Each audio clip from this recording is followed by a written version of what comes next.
Friday, January 27th, 2012. My Aunt Michelle and I went to pick up this dog named Einstein. This dog was at the Chesterfield County Animal Shelter. The shelter contacted Border Collie Rescue, but they could not take Einstein. Border Collie Rescue said that Michelle, my aunt, would probably take him, and of course she would. My aunt thought that since my house was on the way there, she could come to my house and pick me up so we could go get Einstein. She had asked me if I wanted to come with her, and of course I would go. So on Friday, January 27, 2012, at 12 p.m., she came and picked me up. It was an hour-and-a-half car ride. I brought stuff to do, but my aunt and I talked most of the car ride.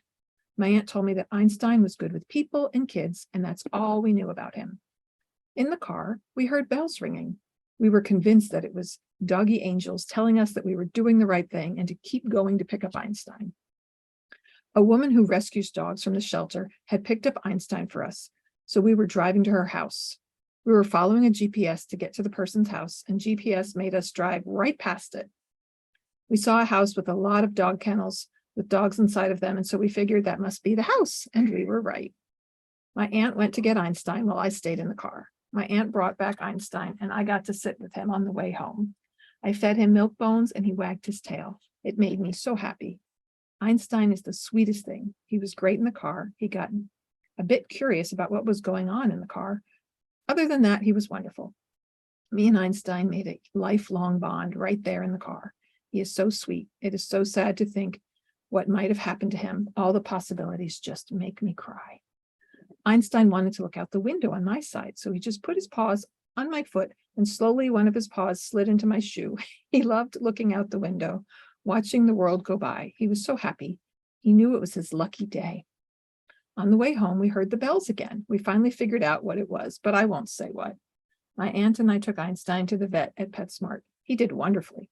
Well, when the vet took him back to get one of his shots, he passed another dog in a cage, and he peed on the cage. So he likes people, but maybe not other dogs.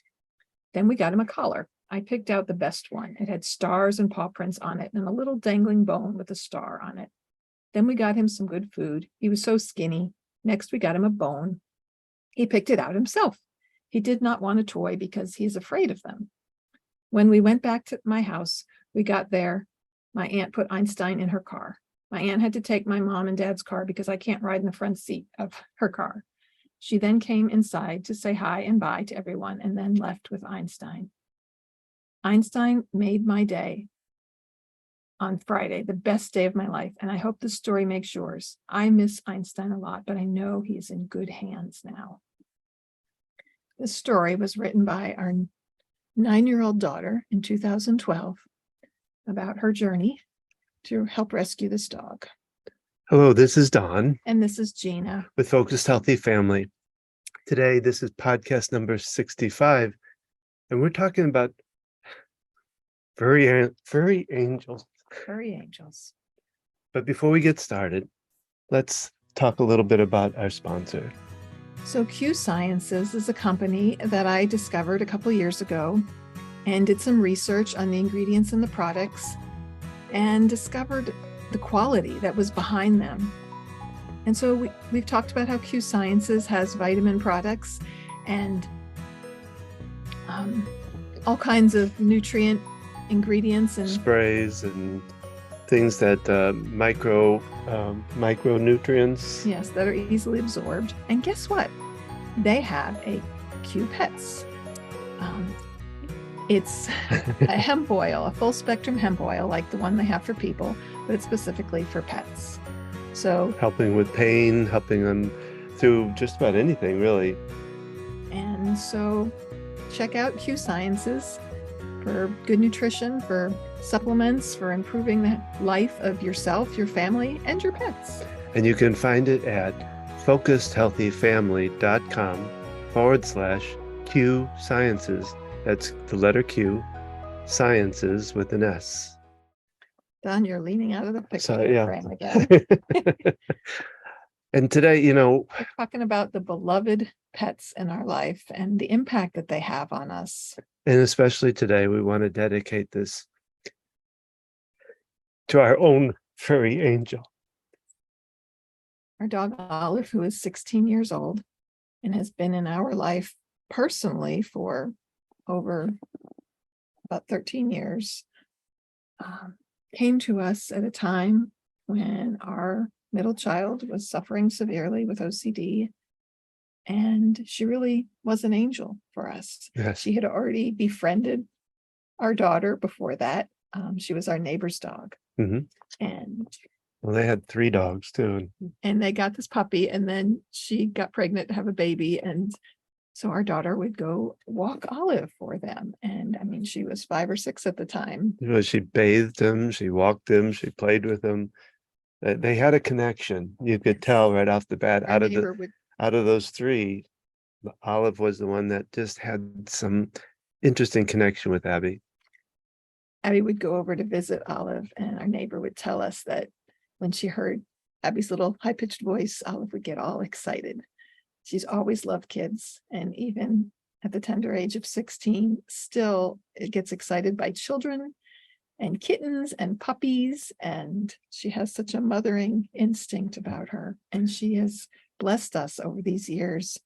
So many ways, so many ways. I mean, you know, she was dog therapy for our kids, going through some of the stuff they had to go through with OCD and the anxiety. And Olive was always there, ready to help them and pull them out of some of the worst stuff, just by being there, just by wagging that butt, not just the tail, but the butt. You know, she used to, as when the kids were still pretty small, they could knock, you know, Olive could knock them over with that wagging tail because it just got so happy that Unfortunately, she had loose hip joints, it. and we later discovered when she dislocated her hip and had to take her to the vet. But this dog was so happy that she was in the backyard and probably getting excited about a cat she spotted. And we looked out, and her leg is like hanging funny, and she's sitting there, and No, she was standing, and that one leg was just dangling. And other than the panting, that's the only way we knew how much pain she was in. And quite an adventure taking her to an emergency vet. And if your dog dislocates their hip, don't spend the money to have the hip relocated, because it's just going to come out again. We wound up having to take her for hip surgery. And she was about 7 at that time, and she has blessed us with so many more years and so much love. She was a protector too. Yeah. I like the story, but I don't like the story because it was not fun at the moment. But when Abby was pretty small too, but we had Lexi was just a baby. I was holding. She was a toddler. Yeah, and I was holding her and walking with Abby and Olive, and a neighbor dog that was behind our house came out of nowhere and started to really come at us, and not in a friendly way, very angry, very aggressive. And it really scared me because I was trying to hold my youngest and protect Abby at the same time. And Olive steps out between us and this dog and would not let that dog near us. And she had to take some abuse because that dog chomped onto the back of her tail and was trying to drag her, pull her around, and she was going right at her. And we slowly backed up to go back to the house, and Olive just slowly backed up with us. She did not let us any space between us and the dog. She filled it, and she protected us and kept that dog at bay from us getting hurt, even though she was being chomped on. She didn't get hurt too bad, but she did have some scratches and scars from it. But it was just amazing to watch her defend us like that with such love and such care. That was a difficult time. I was at work when this happened, and our youngest then became kind of afraid of dogs from that experience. But luckily, growing up with the dog, she kind of was able to work past that. And to this day, loves dogs as much as the rest of us. And she was 1.5 years when we adopted Olive. So Olive was our neighbor's dog, and she had been Abby's rescue. coming to her when Abby was struggling. We would borrow her from the neighbor, and our neighbors were moving back to Florida. And what they told us was that they couldn't find a place to rent that allowed 3 dogs. And they knew how close Abby and Olive had become. And it was funny because I remember Abby had been begging us for a dog since probably she could speak. And we just kind of weren't quite ready to jump into that endeavor. We had always had cats. And I remember saying, well, if we got a dog, it would need to be a dog like Olive. Watch what you ask for, you know. So they asked if we would take her. And it was quite an experience. And at the time, she was struggling a lot with her OCD. And so stepping up to care for this dog, we knew it would be a family dog. And yet the 2 of them have such a bond and a connection. Yeah. And I'm getting very emotional here because we're coming to the end of Olive's life, I believe. 2 months ago, she had a near collapse, and we took her to the emergency vet, and they found a tumor on her spleen, which apparently is very common, especially in older dogs. And at her age, well, she also has some heart issues that we found earlier. She's been on heart medicine already, but they said that's not likely to what would take her life. But yeah, this tumor, and what happens is it bleeds, and then that causes her to become anemic. And she was also having neurologic symptoms, not able to walk straight. But our beloved vet started her on meclizine, which is just over-the-counter anti-drowsy, anti-nausea medicine that helped that. And we kept her for a while. That was back in April. And we're recording this in June of 2023. And then she was able to return. She'd been living with our daughter since our daughter moved out because she is so attached to her dog. And as well as our other rescue beagle who came into our life a number of years later. That was a whole nother story. So she would, from the time she was 14, she was going to stay with her aunt who has this dog, Teamworks dog training at Raleigh, North Carolina. And she would spend a week up there staying at her aunt's house and going into work with her. And then initially the business was operated from the house completely. And she'd been talking about, Olive's getting older and we need to get another dog because I don't want to just lose Olive. I mean, gosh, that's been 6 years ago. I don't know. It's been a long time ago. And it was winter.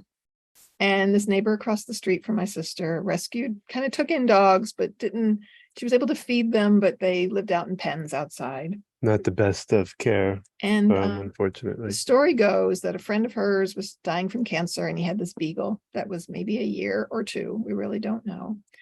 And he begged her to take the beagle. And so she had the beagle, and he's out there in this pen. And my sister she told the story how he would dig out from under the pen and come visit. My sister has dog agility trials on her property.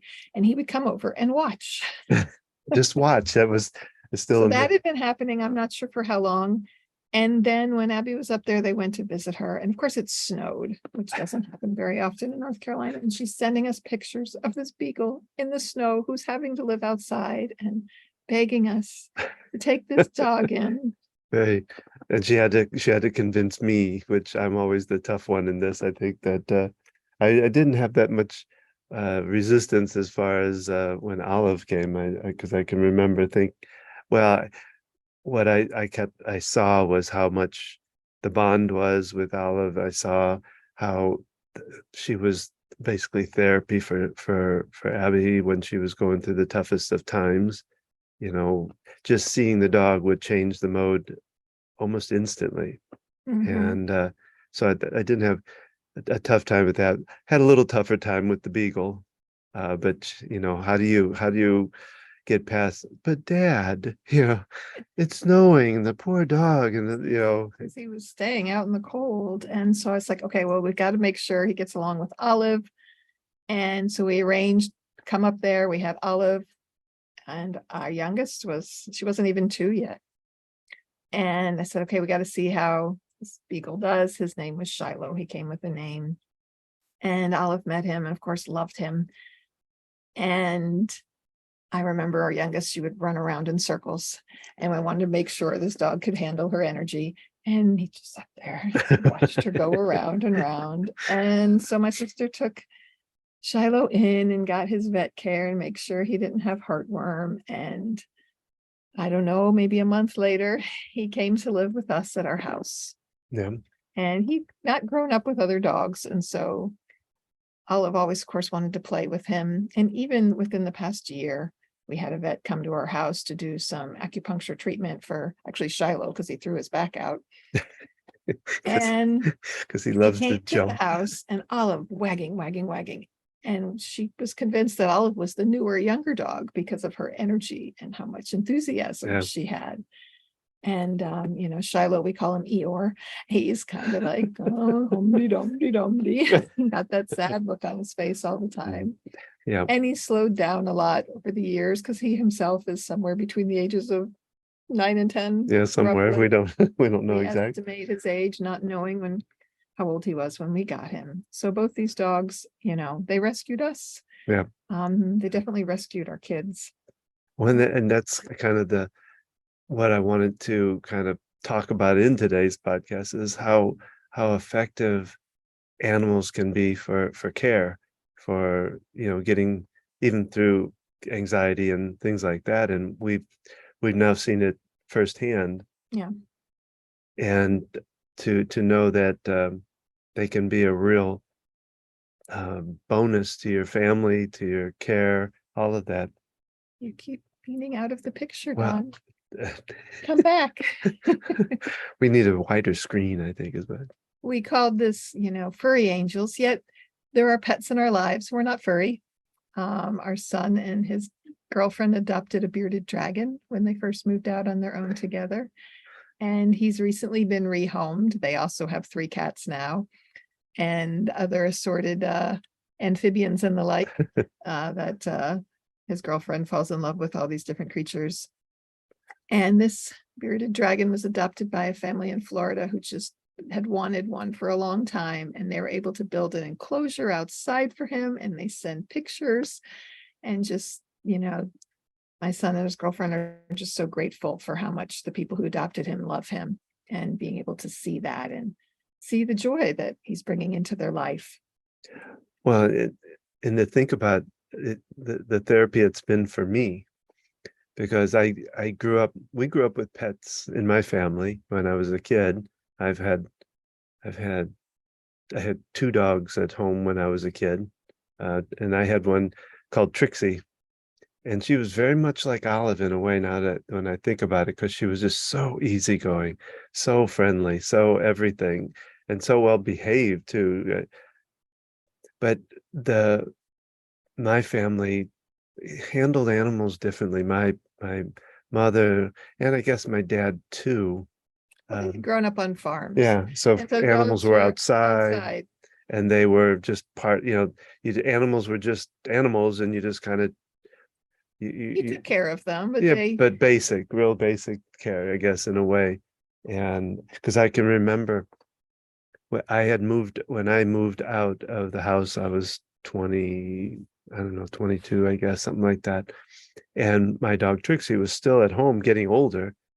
And she became real lethargic one day, or I don't know, one day, and my mom was instantly ready to take her to the vet and have her put down. And luckily, my sister, who is another dog lover, she's had all kinds of, Jack Russell's is her big dog, and she's had quite a few of them. She came to the house and rescued the dog, picked it up, took it to a vet, and found out it had a abscessed tooth. They pulled the tooth, and the dog was back to being the normal, happy, loving dog. And unfortunately, my sister took her back to her house to keep her there after that, and somehow got out, and we never found Trixie. So unfortunately, it was tough to realize that. Didn't get to say goodbye, didn't even know what happened to her. Interesting that you had this experience, because growing up, because my sister begged my parents for a dog, we got our collie, Coco, when we were living in Ohio. And it turned out my brother had severe allergies. And so Coco had to live outside. And my dad built him a cedar lined doghouse. and to keep him warm, because this is northern Ohio. And he was on a big long chain in the yard, and we moved a couple of years later to Pittsburgh, and my dad was building a fenced in section of the yard, so we didn't have to be on the chain anymore. And unfortunately, the chain came loose and he ran away, and we hadn't lived there very long, maybe a month or so. And he loved to run. I mean, he used to break the chain when we were and get away in Ohio, and we would go find him because he'd have this long, thick metal chain attached to Dragging. him. Anything you hear, probably hear him going down the He road. just loved to Yeah. run. And so he got away. We were in a new house, a new place. And I remember my mom and sister, they went out searching, and they found a number of lost collies. Apparently collies love to run. And we almost even took in one of them, if I'm not mistaken. And we never know where he went, if he ran back to Ohio. That's what I was thinking, it's probably It was because 2 hours. We had moved to Pittsburgh area. but you hear all these stories of dogs and animals that go long distances to get back to wherever they came from. And I would imagine with my dog, it wasn't 2 hours away, it was only 20-30 minutes away, I guess, to my sister's house. So I would imagine she probably tried to get back to the house, and maybe something happened on the way. So we don't know. But so these, Olive and Shiloh have kind of helped me gain a better appreciation and better love for our dogs and to care for, and not to have the kind of, not that it was terrible, but to have the mode that my mom would have. It's just, they were dogs. You didn't really have to do much with them, but take a little bit of care of feeding and stuff like that. And that it's more than that now. Olive is part of the family. Very much so. When you had a heart attack, Don, which was 12 years ago, maybe, and you were in the hospital, and I was getting up at 4 a.m. Our kids were 2, 9, and 13, and I was getting up early morning because the doctor could come by as early as 6 at the hospital, and I would drive to the hospital, and I'd be there till after dinner.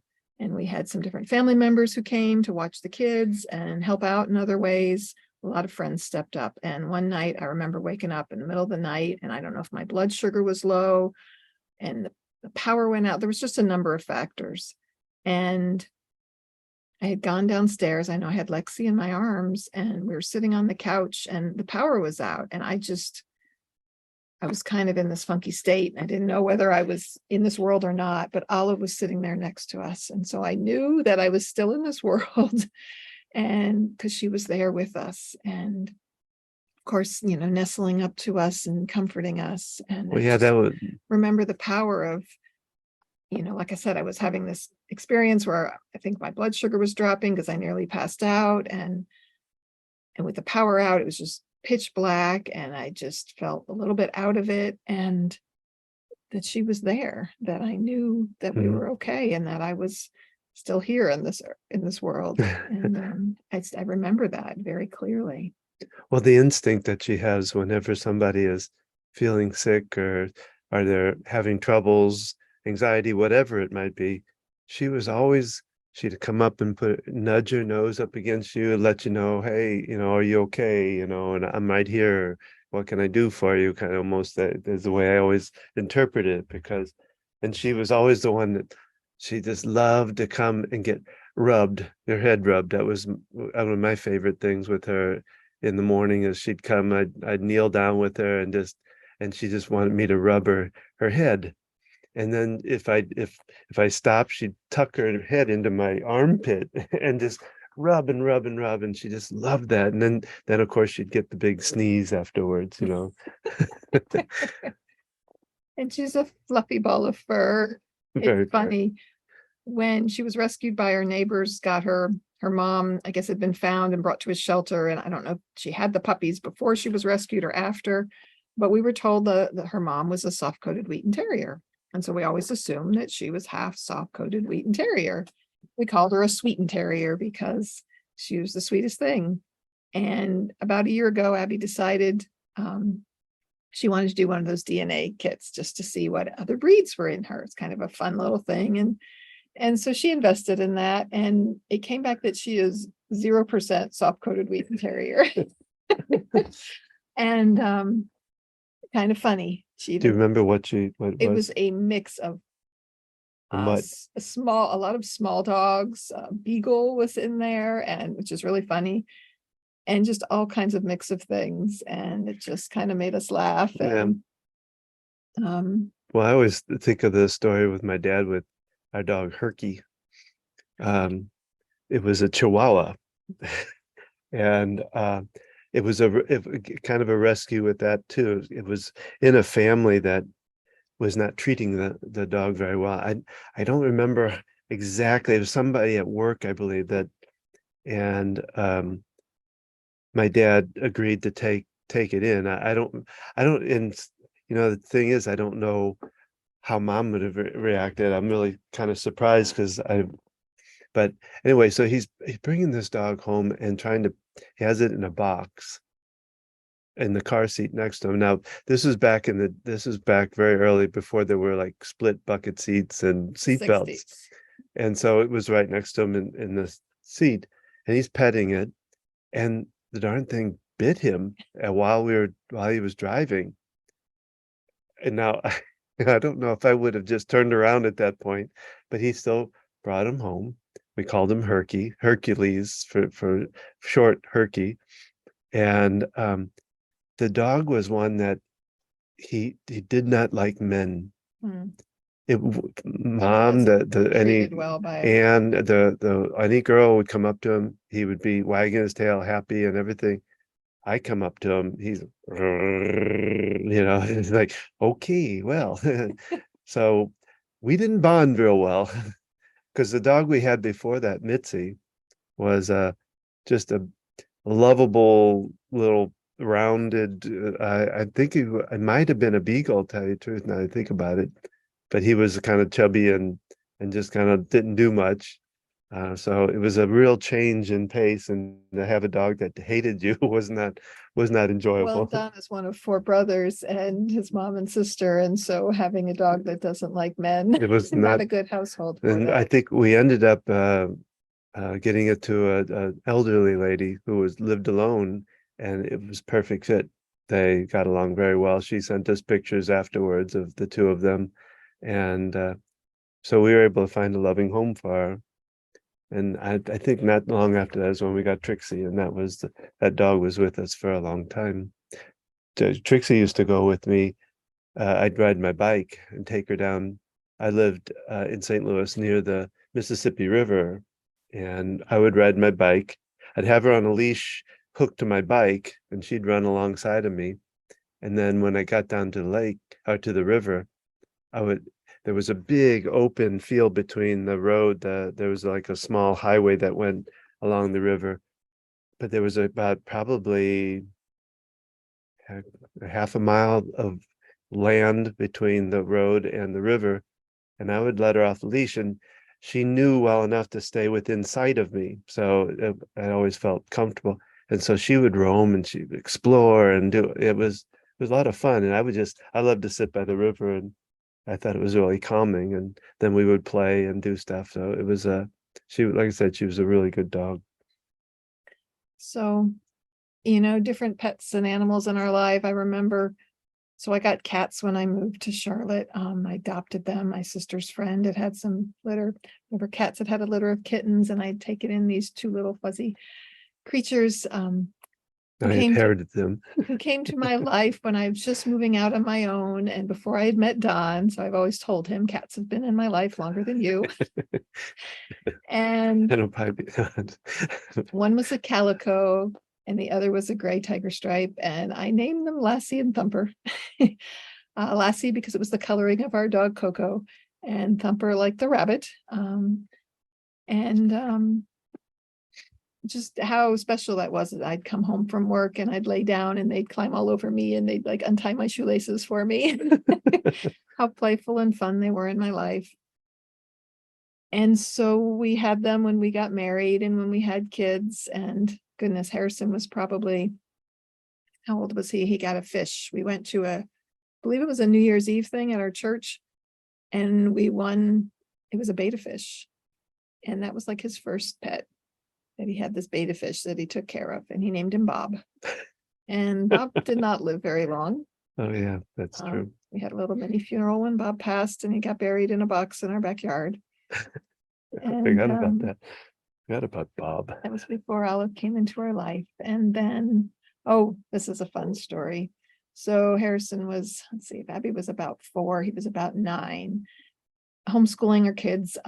I took them to different activities and classes, and we did a lot of other things with other families that we met with regularly, and we were involved in a book club. And so they were meeting and discussing different books. And the house we were meeting at, the woman, my friend Karen, they had taken in, there was a feral cat in the neighborhood, and twice a year would have a litter of kittens. And they would catch the kittens to get them adopted out so they didn't have an excess of cats running around. So we went to book club one week, and out on their back porch are these adorable little kittens. And I walk out there, and Harrison is sitting there with this little white kitten curled up on his lap, looking up at me, Mom, can we? And of course, I'm just a softie for this kind of stuff, but I knew I had to convince Don. We already had 2 elderly cats at home, which frustrated you because the one cat never learned to, she strayed from the litter box a lot, and it created a bit of a mess, peeing up against the wall. And it was hard to clean up, and that stink just doesn't come out easily. No. And it's one thing I've come to love about dogs, is their pee doesn't smell nearly as bad. It still can be messy though. So we had to convince you. Well, I remember the call and the 100 promises that went along with it. Yeah. Dad, I'll take care of it. I'll feed it. Do you remember how I started the conversation? No. I said, it did something like, so this is not a dog, because I knew you would realize that was a whole lot more work. And I agreed to pick that cat up like later that day. And we went to the pet store and got a litter box, and somehow convinced you. We kind of ambushed you with it. Yeah, ambush was a good word for that. And because I felt like pinned against the wall as being the nice dad or the evil stepdad, or being, but you got to take this, Dad, and if I said no, how cruel would that be to my child?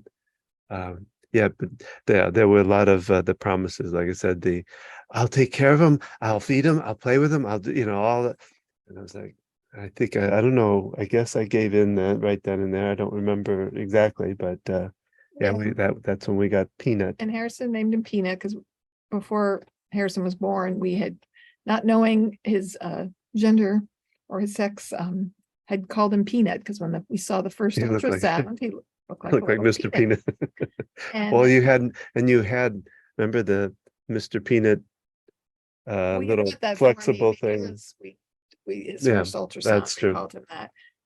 So he named the cat Peanut, and she was a tiny little white cat with a gray tail and some gray spots on her, and the sweetest little thing, always petite. And yet she thought the kids' feet, especially if they had socks on, were kittens. We had taken her at 6-7 weeks away from her litter mates. And in fact, Harrison wrote a speech about ambushed by a peanut, and everybody thought the speech was about allergies to peanuts, but it was walking down the stairs, and she'd be waiting around the corner, and she would attack their feet. And I remember Abby even saying she was afraid to come downstairs because she was just so playful and loving, and she was in our lives and of course, our other cats got some unexpected exercise when she came along, being a young kitten, and they were 10, 11-year-old cats at the time, and they were big and fat and lazy, and she would want to play with them. And so she came into her life, and it was touching, and we had to say goodbye to her. But luckily we had her in our life when we had to say goodbye to my older cats, Lassie and Thumper. Yeah. And that's a difficult thing, saying goodbye to these beloved pets that come into our life, whether they're a fish or a lizard or a cat or a dog, any kind of pet that you might have. really become a part of your family, a part of you and who you are. And, research even shows that it can lower blood pressure to be petting an animal. And I think the purr of a cat has been shown to have healing properties. Yeah, I think we've seen that without scientific effects. We've seen it in action, to watch, like I say, a daughter with anxiety come down from it, and even myself, and it can be calming, even for me, which is difficult. They take work and care, and so that can instill a sense of responsibility in children, having to walk the dog, feed the dog, care for the dog. They need attention, grooming. My sister used to do a wonderful thing every summer called Kids Camp, where she would invite kids to bring their dog if they, were old enough and met certain criteria. And she did a whole week-long camp on learning about dogs. And she brought in someone who did talking about dog agility. Well, she covered that. She brought in someone who did like search and rescue with dogs. And so they brought their search and rescue dogs and played games, and the kids went and hid and the dogs found them. People who do pet therapy with dogs, some different dog sports. I can't even remember all of the different things. A photographer who photographers animals came in and showed the kids about taking pictures, and they learned all these different skills. And all the while, the dogs were kind of kenneled for the most part during the camp, but then they would practice doing a little agility course with their dog. And so they did this. And then on the last day of class, the parents could come and they watched as they brought the dog through the agility course. And I remember this because I don't know if it was Abby did the camp, and then Abby and Lexi did it together. And one of them was walking Olive through the course. But Olive saw these people sitting around in a circle, and she said, the heck with this agility course. And she went and visited and had to visit with each and every single person sitting there. And that brought her more joy than anything. And so many memories, so many beautiful memories. And so she collapsed again last night and has not been able to walk, and now is not eating. Yeah. And so fortunately, these things have happened when our daughter's been here with us. She was supposed to return home. She lives 3 hours from here. Supposed to go to work this evening and has had to reach out to coworkers. With a dog who's 16, this day is coming. And I'm grateful that she bounced back from when this first happened 2 months ago, that we've had this little extra time. And yet it's difficult. We had a rough night last night. We didn't know if she was going to make it through the night. We debated going to a vet. Most of the emergency vets had long waiting lists, and she was not able to stand and just curled up in her bed. And we decided just to sit with her. Our sweet daughter has been laying with her since this happened last night, and right there with her. And we're going to our vet this afternoon, who luckily is a vet we've been going to for a long time. That and loves Olive Olive as much as we do. She always said that she really wanted Olive. Yeah, she wanted a dog just like Olive, She always admired Abby for picking the dog she picked. And I remember her asking, can you pick my next dog for me? Because then we brought her Shiloh, and she's like, you have the sweetest dogs. Yeah. Well, I think that's because of the sweetness of who she is, of who Abby is, and how she trains them and talks them and treats them with a lot of respect. Yeah, we didn't even talk about how after we took in Olive, my sister connected us with a local dog trainer. Oh, yeah. Who allowed us to, we did the Canine Good Citizen class and allowed Abby, one of us was always there with her, but Abby was 8, 9 at the time. And Abby took Olive through the class and pretty much was the one who did it. And later, Abby volunteered for this woman and would come and help out at some different classes that she taught. Well, and then eventually worked for her for a little bit. But she actually got picked, She did. And before she moved up near her aunt to work for her full time. And so thinking about the different pets that have been in our lives. Well, I was thinking about, if I think about all the pets we had in my family, we had birds both. We had a sparrow one time that we caught, so we've had wild birds, we've had parakeets. It was injured or something that you brought it. I don't remember I just remember because we had it caged inside for quite a while. But we had birds, we had turtles, we had frogs, we had fish, um, of course, dogs. We never had cats though.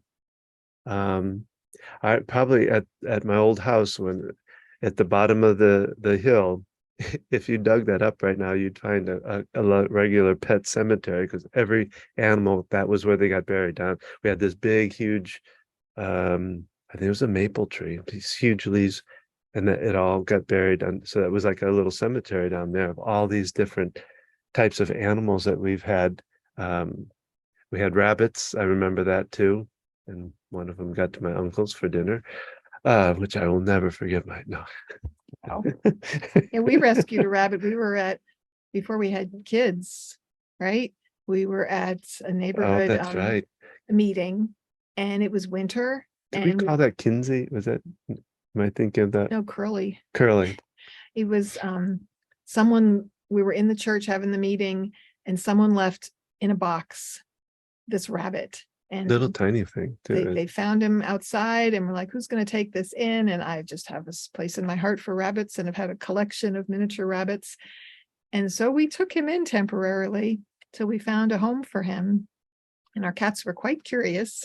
And he was a little pooping machine. He would just hop, hop, hop. Yeah, that was, I remember that with rabbits. That was the terrible part. It was just constant, trails of them. But we found a home for him.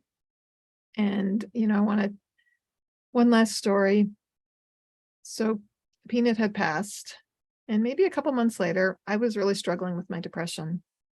And these little kittens showed up kind of just beyond our backyard in the neighbors. We spotted these two little kittens, and somehow we started feeding them. No, there were just two of them. What happened? What about I'm talking about Sunshine and Shadow. Oh, okay. I'm thinking of the outside cats. I'm sorry. I'm jumping ahead. Sorry. We had started feeding an outside cat before Oh, yeah. then. That was another Abby pleading, if I pay for the cat food, can we feed this cat? And they named her Knox. She's a tuxedo. But then we'd been feeding her, and then we found these kittens, and goodness, they were probably 4 or 5 weeks old. And one of them was a little calico, which is close to my heart because my cat Lassie was just the sweetest thing. She would come when I called her. She'd follow me around like a little puppy. And it was very bonded with her. And so they would come up. We had a shed with a ramp going to it. And we'd come up and feed them and pet them when we fed them. And then there was the black tuxedo one.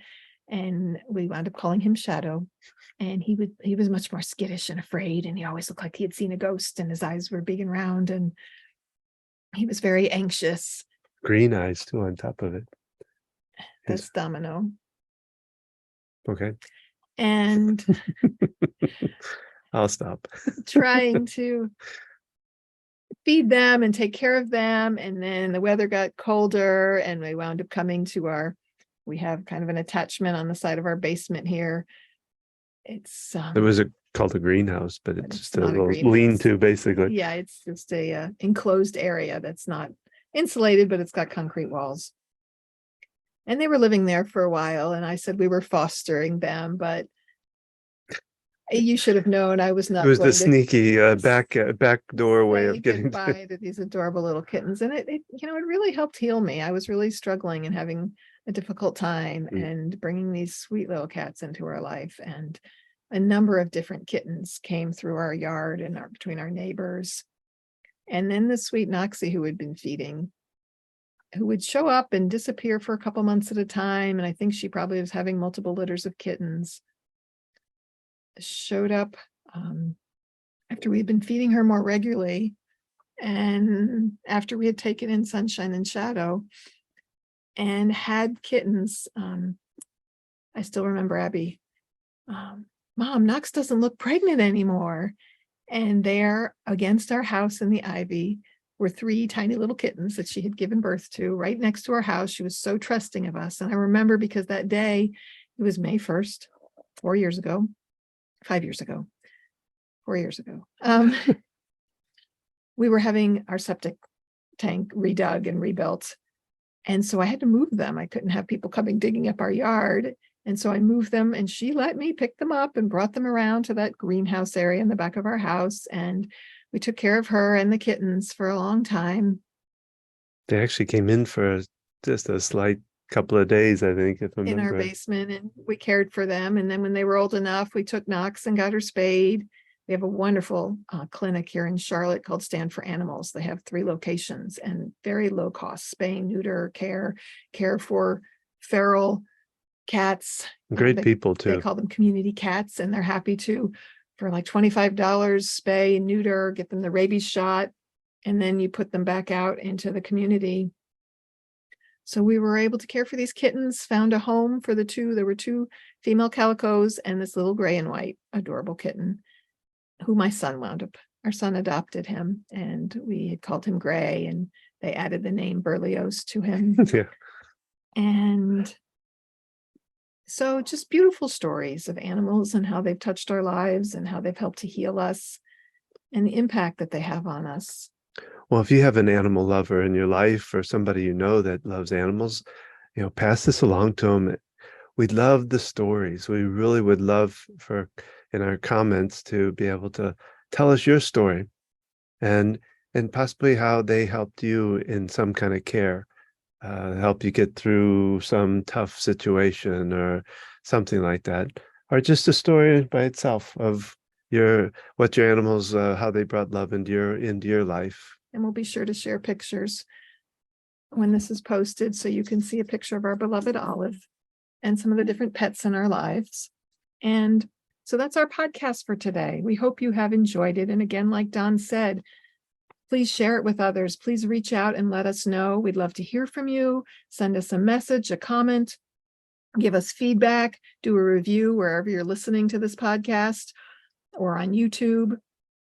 And you can learn more about us and our coaching program by going to our website at focusedhealthyfamily.com. That's focused with an ED, healthyfamily.com.